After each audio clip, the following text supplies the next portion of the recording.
namayiş və zamanatlar, yurttaşlar, yaxşımızlar, calımızlar, gələyətən qurban etlər bilən təbriklimə mənə insin. Sizə gərəkli, faydalı demir eşiklərimiz, darvaza, yarma, akvaynalarımız kuruldu. Xoş şoför, ittifaka, bir nəzarət kursun öyünə, qatar düşündürüb ötəmiz.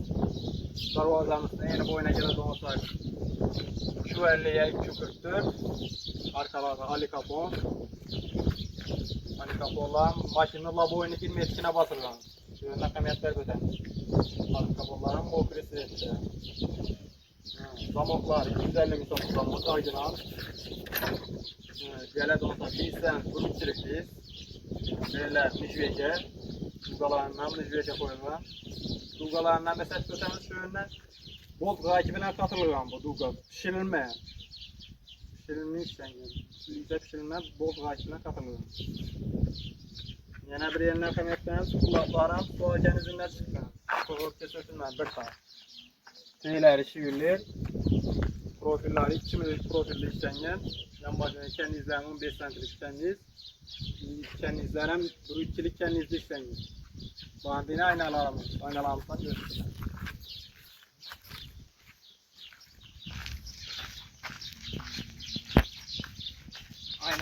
Aynamızın yeni boyu 1.50'ye 1.50.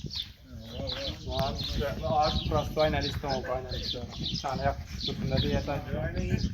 Yine yarım işleyen. Yarım işleyen. Mesela şu stilde işlendi. Darvaza bilen yarım işleyen. Stilini bir kıyım. Arkalardan bulana bakar Ali Kapon. Ali Kaponların maşınla boyunu girmek için bakıyor.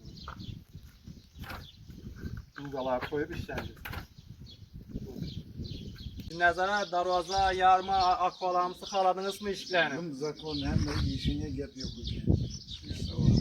Bunlarından işlərin sifətliliyindən köyünüz yok mu? Yurttaşlar təvsiyə etəsini? Yurttaşlar kadar təvsiyə etin yapır. Yurttaşlarımıza tepsiye etmemiz yine şu aynayı işletmelerini bemalal korkmayın. Harita etmesi buladı. Biliyorum ne işlerin yollarını onunla gelirsin. Soğudanına bereketini versin.